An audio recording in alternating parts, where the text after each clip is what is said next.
Welcome back to Withum's video series, The Alternative Route. Here with me today is Eugene Tetlow, co-founder and CEO of V17 Advisors. Eugene, thanks for joining us today. Thank you very much for having me. This is one of my favorite things I listen to every time you put them out. So I'm proud to be part of it this time. Thank you. So I think we're going to talk a little bit today about the venture capital market and what we're seeing from the latest data that's come out. So what are some of the headline numbers that you saw for Q1? Yeah, so the data came out yesterday morning, and it's interesting data.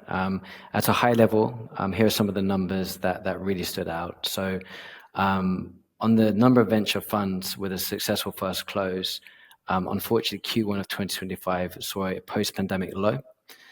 So obviously that's not great news for managers looking to raise a new fund. In terms of the capital raised by those funds, it wasn't a post-pandemic low, but worryingly, it was the third quarter in a row where the total amount raised by the funds declined.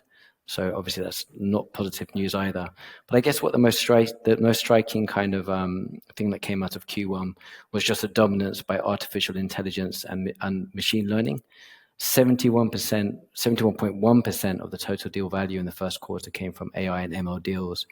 And this was kind of capped with OpenAI's $40 billion round, which closed on the final day of the quarter. So Q1 was really the story about AI and ML. So you talk a little bit about the decline in new fund formation. How do you think that compares to previous quarters, and what do you think it may indicate about the venture capital market going forward? Yeah, so for the last 9 quarters, we've seen a quarter after quarter, a quarter increase and a quarter decline, a quarter increase, a quarter decline. So it's oscillated for the last 9 quarters, and that continued this quarter. I think what was striking about this quarter, it was only the second time that the quarterly number of new funds was under 100. The other time was 99 in the first quarter of 2023. But it was down to 87, which is really low. If you look back to like the Q2 2022 peak of 216 funds with a successful close, the 87 in Q1 was much lower. So it just means that it's just a much tougher market or environment to raise funds.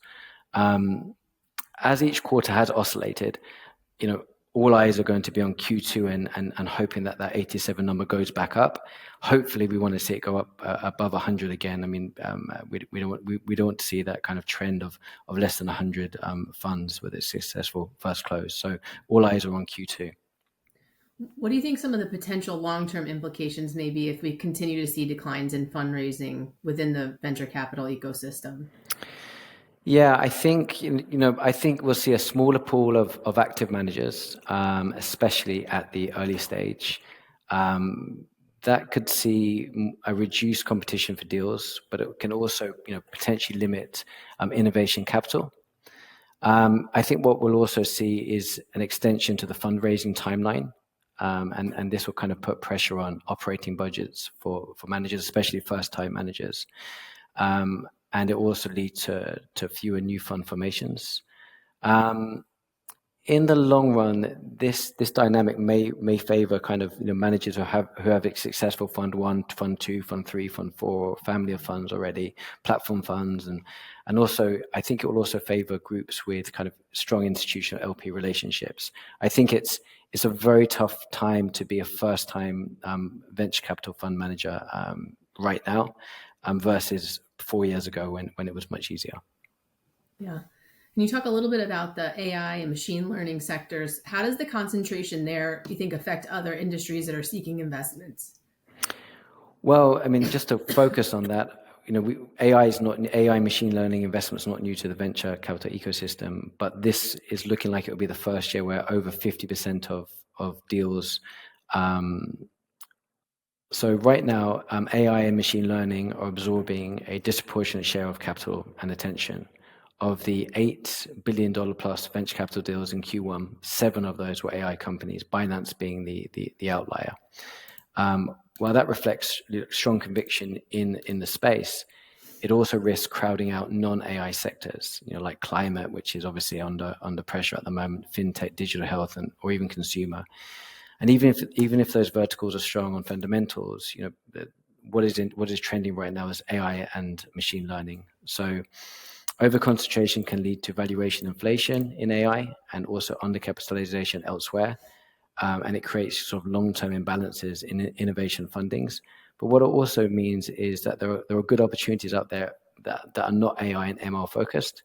So the managers that can kind of look beyond the noise and really kind of look out there for those sectors that aren't dominated by AI and ML. There are opportunities out there today that there maybe weren't a year ago or 2 years ago. I think, like you said, it'll be interesting to see if Q2 has as much concentration as Q1 did in those areas.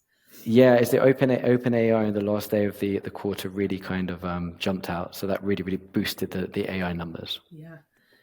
What do you think some of the strategies may be for some of the early stage venture managers to navigate the fundraising challenges and try to really attract investor interest?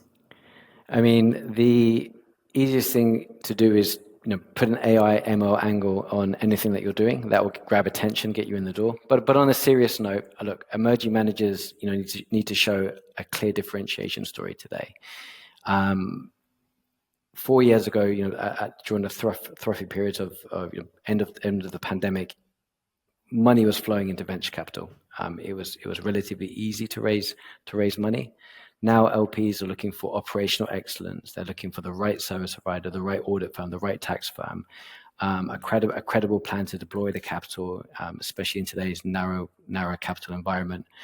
So basically, what that means is tightening compliance, having a robust data room, having the right service providers in place, being transparent on the fund economics, and leading with your edge. Whether that's sourcing, it's sector expertise, or maybe the access you have to your asset class and your sector. It's also a really good time to build relationships with family offices and non-traditional LPs. They might be a bit more flexible than institutional capital right now, and maybe the traditional money that goes into the venture ecosystem, just because the cycle of repurposed venture money has slowed down. So just focus on those LPs that maybe you haven't focused on in the past, and just really have a clear, concise story. Make sure everything's in place. Make sure your infrastructure is in place, and make sure. I mean, the way that I was look at this is an LP has three piles. When they get a deck from a new fund, it either goes into the yes pile, we will consider it, the no pile, or the maybe pile. Now, you want to be in the yes pile, we'll consider that.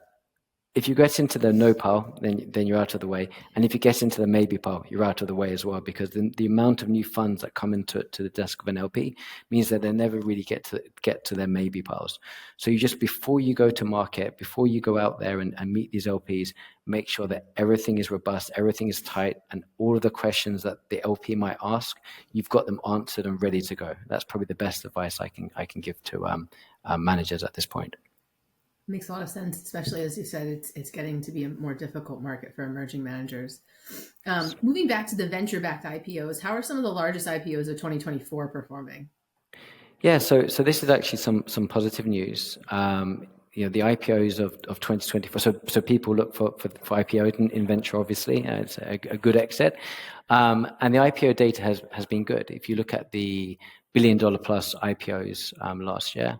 The majority of them are performing well. I think nine of them have increased their market cap, 9 of the 12. And if you take the performance across all 12 $1 billion plus IPOs, the performance is almost 2x. So the market cap has doubled. So that's obviously extremely positive news. That's been led by particularly strong performances by Juniper Networks, by Reddit, by Rubrix, by Astera Labs. We're starting to see valuation discipline return, especially among enterprise SaaS and healthcare names. That said, the IPO window is still narrow and selective. So there are a number of firms that are overdue an IPO and kind of would have been IPO already 4 or 5 years ago. But most exits are happening via M&A or secondary transactions. So the big question now is whether Q2 and Q3 will kind of see a release of the IPO pressure. We'll see more companies coming through. But the good news is that the 2024 IPOs are performing well, which kind of gives investors and well, it just gives everybody confidence, and hopefully that we see that flow through to the market. Always nice to end on a positive note with that good news. Yes. So I think it'll be interesting, like you said earlier, just to see what Q2 looks like. So we will be waiting for that. And thank you for joining me today, and stay tuned for our next episode of The Alternative Route. Thank you very much.